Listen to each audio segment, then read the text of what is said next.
एक माँ ने अपने बच्चे से मार्कशीट मांगी। बच्चे ने मार्कशीट दिखाई जिसमें उसे गणित में 100 में से 90 अंक प्राप्त हुए थे। माँ ने मार्कशीट देखी और उसे जोर जोर से पीटने लगी। फिर बोली, तुम कब से इतने समझदार हो गए? जरूर तुमने 9 के 90 करे हैं। 0 अपने आप बढ़ाते हो। बोल बोल कर बस उसे पीटे ही जा रही थी और बच्चा बेचारा रोए जा रहा था। बच्चा हाथ जोड़ जोड़ कर बोल रहा था कि माँ, मैंने 0 नहीं बढ़ाया, मगर माँ कुछ सुनने के मूड में नहीं थी और उसे बस पीटे ही जा रही थी। 3 साल बाद माँ ने अपने बच्चे से फिर से पूछा कि सच सच बताओ, तुमने 0 बढ़ाया था? बच्चे ने कहा, नहीं माँ, मैंने 0 नहीं बढ़ाया था। माँ ये सुनकर फिर से गुस्सा हो गई और बच्चे को पीट कर चली गई। फिर बच्चा रोते हुए बोला कि दोस्तों, मैंने 0 नहीं बढ़ाया था, मैंने तो 0 के आगे 9 बढ़ाया था।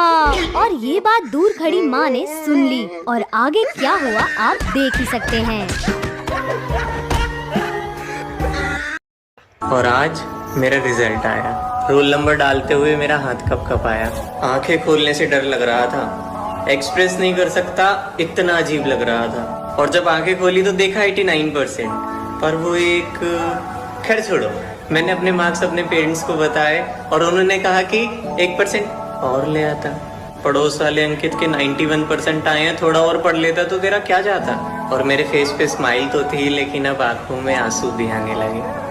मेरी पीठ थपथपाने की बजाय सब मुझे बातें सुनाने लगे। लेकिन कौन समझाए कि 10th की मार्कशीट सिर्फ बर्थ प्रूफ और 12th की मार्कशीट सिर्फ कॉलेज के एडमिशन तक ही बेस्ड है।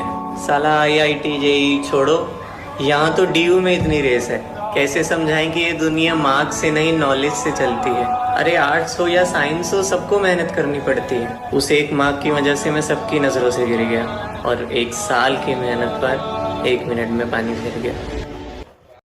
रिजल्ट से एक रात पहले गोपाल ये सोचकर परेशान हो रहा था कि कल क्या होगा मेरा, मैं कहीं फेल तो नहीं हो जाऊंगा। और अगले दिन गोपाल अपने पापा के साथ घबराता हुआ अपनी 9th क्लास का रिजल्ट लेने जब स्कूल पहुंचा तो उसके सर बोले, देखो गोपाल, 2 नंबर की वजह से आपकी मैथ्स में बैक आई है। बस इतना सुनते ही गोपाल के पापा उस पर चिल्लाते हुए बोले, मैंने तुझे कितना समझाया था कि पढ़ ले, लेकिन तूने मेरी नहीं सुनी, अब देख हो गया ना फेल। अरे भाई साहब, आप गुस्सा क्यों कर रहे हो? गोपाल के सर ने समझाते हुए बोला, कंपार्टमेंट ही तो आई है, फेल थोड़ी ना हुआ है। और वैसे भी जब तक मैच चल रहा हो उसका रिजल्ट थोड़ी ना तय किया जा सकता है। सर की बातें सुनने के बाद गोपाल और उसके पापा दोनों का हौसला बढ़ गया, जिसके बाद गोपाल को उसके पापा ने एक और मौका दिया अपने आप को साबित करने का। जिसके बाद गोपाल ने मोबाइल, टीवी, गेम और अपने दोस्तों से मिलना बंद करके जी जान से कंपार्टमेंट के पेपर की तैयारी में जुट गया। और एग्जाम के बाद रिजल्ट देखकर उसके पापा बेहद खुश थे, क्योंकि गोपाल ने अपने पूरे स्कूल में मैथ के कंपार्टमेंट के पेपर में सबसे ज्यादा मार्क्स का स्कोर किया था।